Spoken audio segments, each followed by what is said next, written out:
And that relationship was so bizarre. Where did she get an elephant from anyway?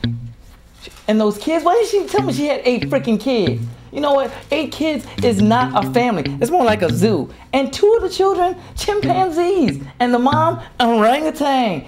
Oh my goodness. And what about the fire? Oh, I really don't know how to light a match. Freaking pyro. Remember when she tried to key my car? But she didn't key my car. She actually keyed the neighbor's car because they look alike. Oh, I am so glad I am done with that psycho. Man, I mean, that's just too much down the drain. I should have taken my own solicited advice. I would have never been in that mess to begin with. But at least now it gives me a chance to focus. Focus. It's a beautiful day in the neighborhood. Beautiful day.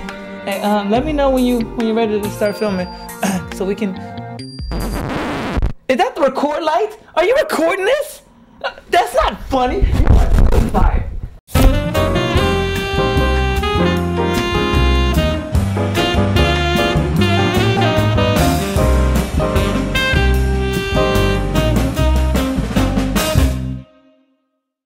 Hello, welcome back to another episode of Solicited Advice. Yes, we've made it to Solicited Advice 12. It took some time, but these last couple months, things have been busy. I mean, things have been happening. We've had some opportunities. And instead of going into everything that's been going on, let's just jump right back in, because I know you guys are eager to hear what I have to say. But before I can do that, I have to make this disclaimer. I cannot diagnose anything on this show. If you think that there's something wrong with you, or there's an inkling and you think you might have a problem, you probably do. You need to go talk to somebody. Seek some professional help, because there's nothing that I can do on this show. And with that being said, let's go get into question number 1. How do I know it's the right time to sleep with my boy? You know what? But I'm not even answering. Please do not just send me sex questions. How do I know it's the right time to sleep with my boyfriend? I don't know. Are you tired? Close your eyes. Are you asleep? Restful repose. Oh my goodness. My girlfriend wants to have sex more than I do, and that's a problem? Send her my way. My wife tells me she fakes orgasm all the time just to make me happy. She tells you she fakes them. Were you happy before? Now you're unhappy? Oh, you can't win. How do I satisfy my man sexually? I don't know. Get a damn prostitute. Please. This is a relationship show. Okay? So yes, sex is part of a relationship, but that's not the end all and be all of a relationship. Sex is within the context of a relationship. So please send me some relationship questions. Now, we can get into question number 2. How can intense love turn into intense hate? Now, that's a very good question. But what I think people fail to realize, or the person who wrote this fails to realize, is that intense love, it never really fades. It never really fades. It is always there. It may come up in a different form, which people can interpret as hate.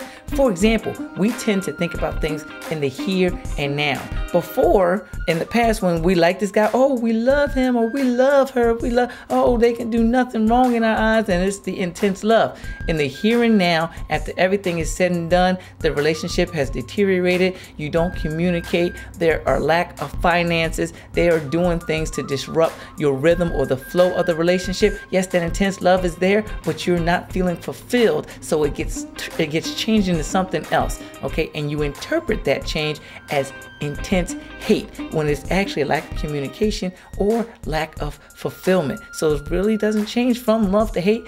What changes is your interpretation of the feeling. All right, so if you keep that feeling there, you will do whatever it takes to make the relationship work. A relationship should never end in hateful feelings. Okay, and if you need more, please just send me more questions to the address that's at the bottom of this screen, and I will answer this in more detail for you personally. Let's get to question number 3, and I really like this question.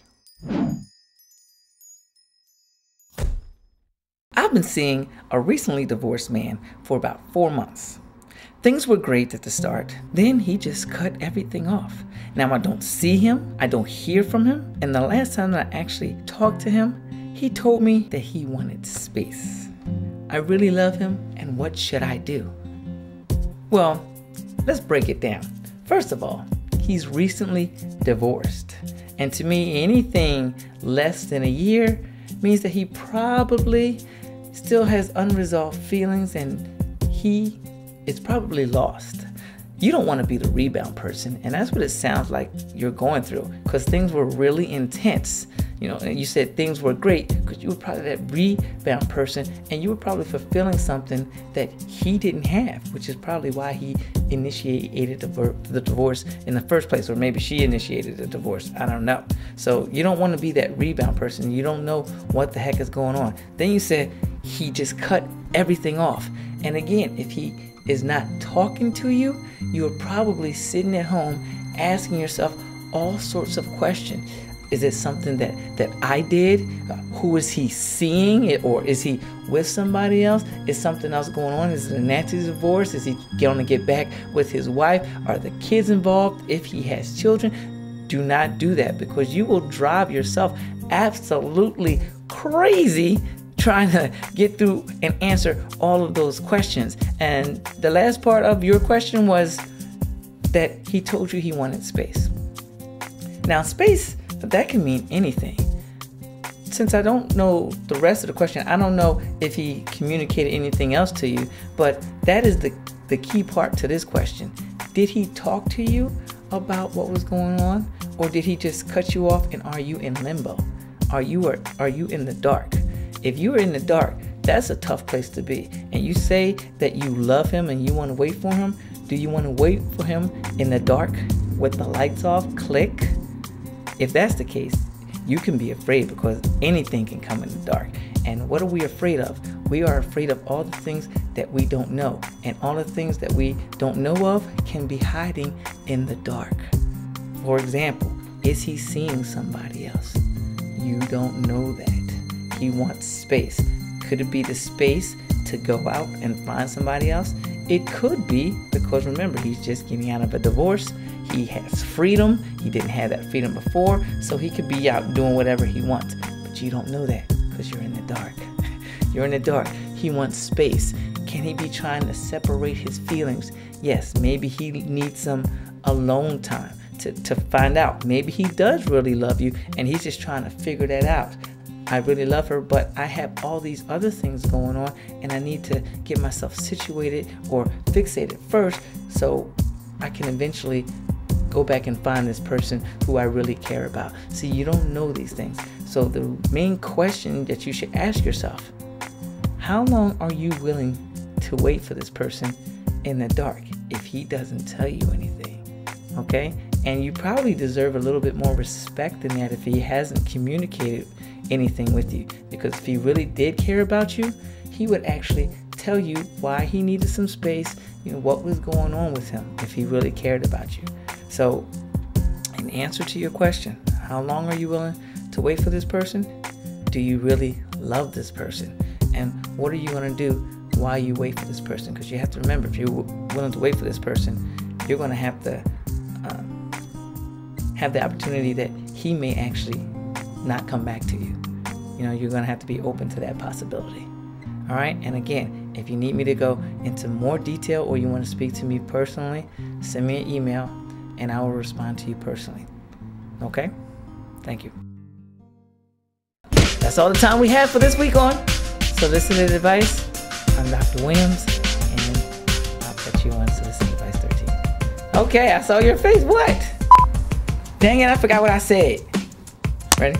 Thank you for tuning in. I appreciate it. And no more sex questions. I'm Dr. Williams. This is Solicited Advice.